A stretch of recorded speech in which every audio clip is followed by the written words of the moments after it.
Nothing you ever say, Jamal, is gonna be a fact. Opinion you have. No, it's a fact, trust me. Don't get it twisted. Yeah, I have receipts too, sweetheart.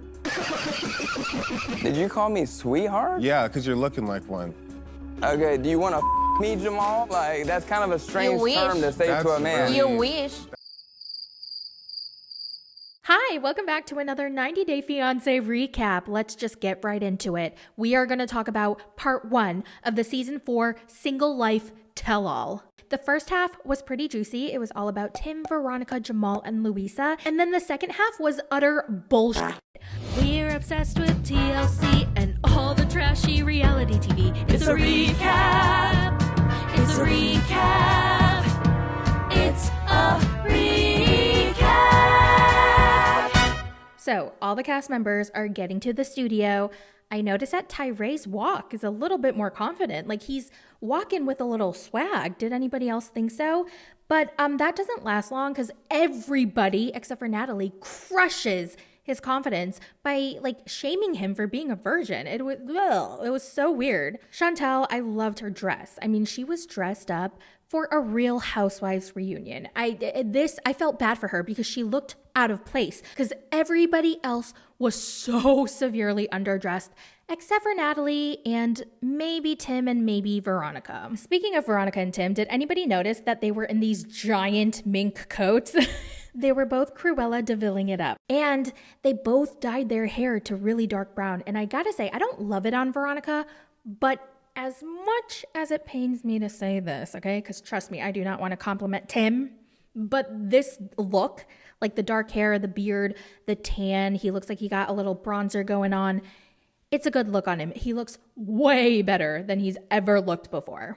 All the main cast members walk out on stage. They sit in their seats. Sean walks out. She takes her seat. And she does what she usually does in the beginning of the tell-all, where she quickly gets an update before she really dives into the tell-all. So we go around and let me give you the quick updates. Chantel is still in touch with Giannis. Veronica and Jamal broke up. Luisa and Tim never went anywhere. John is actually still living with Megan in Texas. And Miss Debbie found out a few things about Ruben the Cuban that she wants answers to, but she's still in touch with him. And Tyray still keeps in touch with Raina, but as friends. And Natalie and Josh are still in touch. Interesting. Sean's ready to dig in, starting with Veronica and Tim.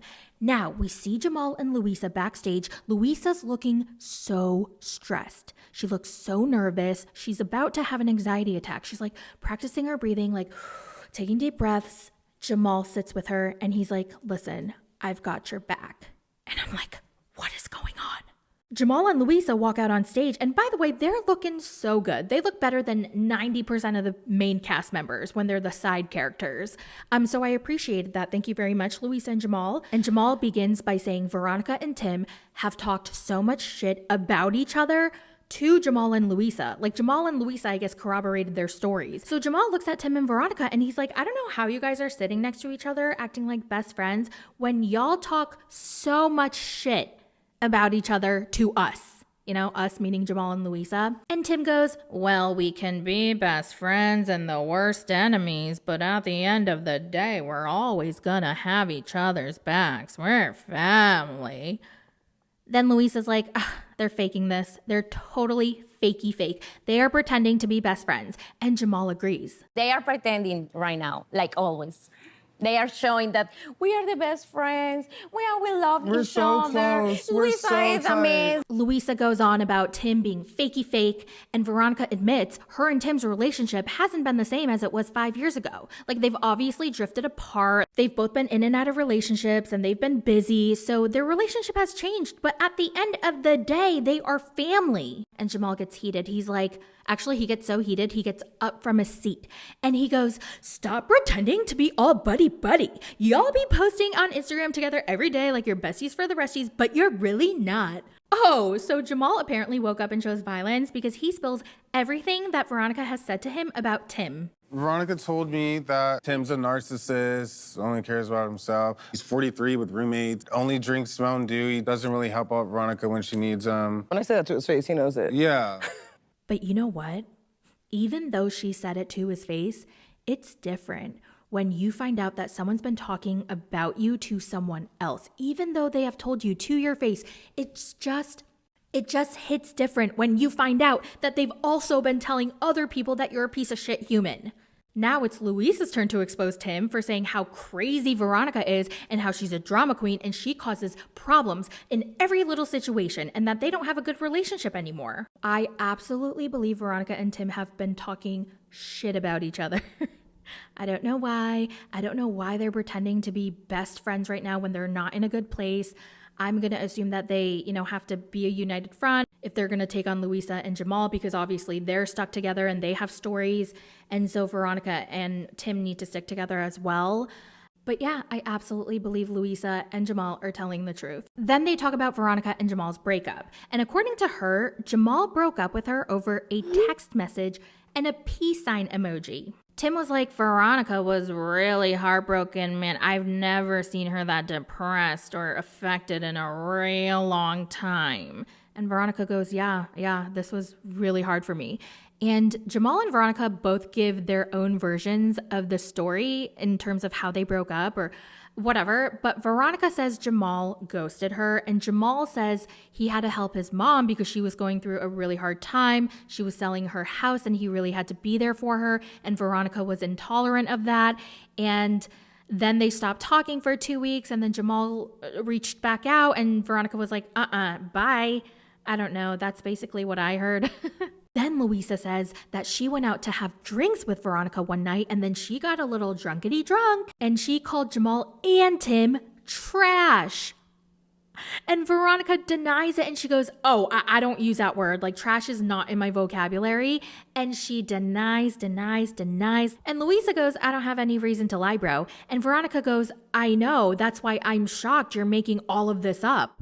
After Luisa said that, Veronica addresses her in Spanish. So then she goes off in Spanish to Luisa, basically saying, I don't know why you're lying. I had your back this whole time, but because you're lying to me right now, aka telling the truth and exposing me, you're dead to me. And then she gets up and leaves the stage. So later on, she comes back out on stage. Sean asks Jamal why he pulled back from Veronica. And he says he was dealing with a lot of his mom's issues. And Veronica goes, you ran away. And he goes, okay, fine. Yeah, I did. I have a habit of running away and that wasn't fair to you. And you didn't deserve that. So I'm sorry. I do have a knack of running. That wasn't fair to you. I should have communicated better. And I'm sorry. It's fine. I have no ill will. I appreciate the apology. Seems like it could be rekindled maybe someday down the road. Thank you. Wow. Did Jamal just take accountability and apologize? I was shocked. And Veronica accepts his apology and they kind of, I guess, end things on a good note for now. Up until now, everything was fun and juicy, and then it took a sharp left, and all of a sudden, it became time to shame Tyray and Chantel. Sean asks Tyray if he's still a virgin. Like, what the hell is that question? Why is this even being asked? It was so inappropriate. It's weird. It's one thing if Tyray wanted to openly talk about it, but he clearly did not. Tyray, are you still a virgin? Yeah. Oh my God, I felt so bad for him. I felt like everybody was just publicly shaming him for fun. So after Sean asks him, are you still a virgin? Natalie looks over to him. She holds his arm and she's like, it's okay. Don't be ashamed. You should be proud of it. And I was like, oh my God, Natalie, you're such a sweetheart. But then she said, you're a clean person. What the hell? I was so on her side until she said that. So what? If he had sex, he's dirty and gross? Don't be ashamed of it. Okay. It's fine. Be proud of it. Thank you. You're a clean person. Good. This is so ridiculous. And of course, Miss Debbie has to preach about how Tyray is a respectable man for maintaining his integrity. I mean, if anything, at least Miss Debbie is an equal opportunist. She treats both women and men equally when it comes to sex and how dirty it is, unlike Tiny Tim and Janky John. Also, it made me so sad when Tyray looked so embarrassed to have to answer this question. Like, he should not be made to feel that way. Then Sean tells everybody in the audience that there's a man who has slept with over 2,500 women who wants to give Tyray some advice. And I know we all knew instantly when she said that number, 2,500, we all knew it was Sarper. As a bad boy, he claims to have been with more than 2,500 women. Oh, no. Please welcome Sarper. Sarper says Tyray has a great sense of humor. He's a nice guy. He's funny, but he needs to work on his self-confidence. No shit, Sherlock. Don't get offended. It is that giggling. Tyray has a big problem, and he says you need to stop giggling. You always giggle, brother. Okay, women don't like that. Their vaginas shrivel up and dry up when men giggle like that. So just stop. Yeah, just right now. I saw that. I assure you, no creatures on this planet with a vagina will like that. He even said if I were there with you in person, I would kick you under the table every single time you giggled. It's a nervous reaction. I have a nervous giggle too, so I can like really relate. And I think it just makes you a cheery looking person. Sarper, Tim, and John are going around talking about why Tyray isn't getting laid, why he can't get any. Sarper wants to teach Tyray and anyone else who needs it one of his favorite methods to seduce a woman, aka sexually harass them. He tells him when he's on his date at a restaurant, have the girl sit with her back to the bathroom. And while they're having dinner, he's gonna go and get up and go to the bathroom. And when he comes back, he's gonna come back a tiger catching his prey. And he's gonna sneak up behind her and let me just have Sarper explain it. Quietly, will approach her from the back. Tyray, please. Then Tyray, no. you will kiss her neck from the back, like this. Let her feel your lips on her neck. If a date did that to me, I would for sure get the creeps. I would pretend to go to the bathroom and then I would get the out of there, okay? I would call the cops and file a police report. And this just gets worse. He tells Tyray that he should not be proud to be a 33-year-old virgin, that this is something he should be embarrassed of. Tyray, being a virgin in 33 years is not a thing that you can be proud of. What? I mean, and if he can't find anyone to bang, then he should just hire them and get it over with. The more practice, the better. And John yells out in excitement, yeah, that's exactly what I said. if you can't find, hire them. You understand what I mean? I said the same thing. I agree that you gotta use it. This is a hot effing mess. I can't believe Sean didn't interject and stop it or like redirect the conversation. Like it just went on and on and on. I couldn't believe. I was like, what am I watching? Luckily for Tyray, Miss Debbie comes to his rescue and tells Sarper off, which I appreciated. Not because I agreed with her, because I don't, but because I wanted someone to have him shut the up. What did your parents teach you? At least respect your mother and father and don't brag about screwing 2,500 women. When Debbie went off on him, like he was obviously very upset. Okay, she did say things that were kind of like off limits to me, like I said, when she brought in his parents.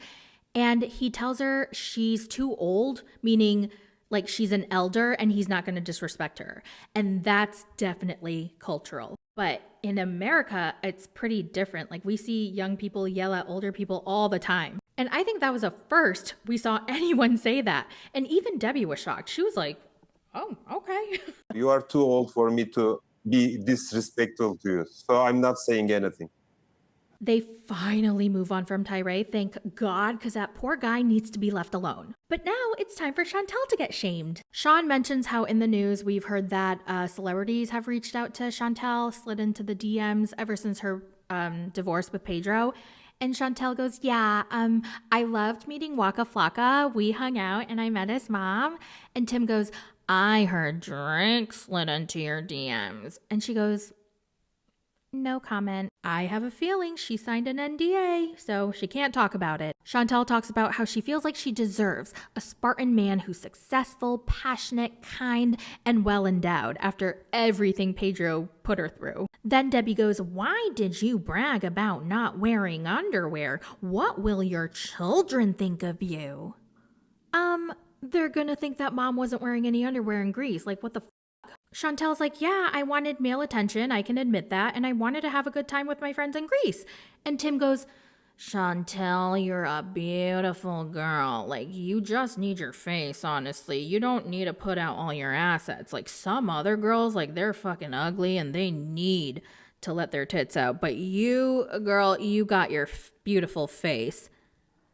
You're beautiful. Just your face is enough. You don't need any other asset to get attention from men. Some women need that. That's all they've got to get attention. This is how I live my life, and this is me. Oh my God, I felt so bad for Chantel. She handled herself so well, so much better than I could have. Honestly, if I were on that stage and Tim was saying that bullshit to me, I would have been like, Tim, what do you have to offer? Okay, it's obviously not your face, not your body, not your assets. Like, what do you have? What do you have? Tell me, I'm waiting. I'm waiting. Oh, but he's not done yet. He goes, I don't want to think about my girlfriend or my future wife, that she was like walking around pantyless with a bunch of dudes. okay, then don't. You probably don't have many productive thoughts anyway, so shouldn't be that hard. Then Janky John comes in and says, yeah, a guy wants commitment, family. Basically, a guy wants family, guy wants commitment, guy wants loyalty. Purity. Say exactly. People who think like this, I truly do not understand. All I hope is that you're giving the same exact energy to the man as you are to the woman, okay? So basically, Chantel's segment was filled with Miss Debbie, Janky John, Tiny Tim, all slut-shaming her. And if you do not see it as slut-shaming, then okay, they shamed her for wanting to wear a very sultry, sexy, tight dress. Tim told her that she shouldn't have to show off her body when she just already has a face, and there's other girls who need to show off their body. Like, make that make sense. He literally said, hold on, where is it in my notes? He literally said, some girls need to do that because that's all they've got. But you, Chantel, you don't need to do that. You have a beautiful face. Are you stupid? Are you hearing what you're saying, you dumb f***? Well, that's it for the recap. I'm going to edit this, and I know I'm going to have to cut a lot of stuff out because I was just like screaming and yelling, and I totally know that my next door neighbor can hear me. Absolutely. Because you know why? I'm sitting on my desk, and all of a sudden I could hear him talk, like on the phone, whoever he's on the call with, and he's speaking in a normal voice. And I've been yelling. Yeah, there were times I've yelled, and I'm just like, oh God, I hope I don't ever run into him face to face because that would be really embarrassing. Also, I just wanted to quickly talk about my posting schedule. I'm sure you've noticed that I do not post my videos right away like I used to, and that's because I do have 2 editors that take on 2 videos a week. Thank God, because without them, I feel like I would be a hot mess.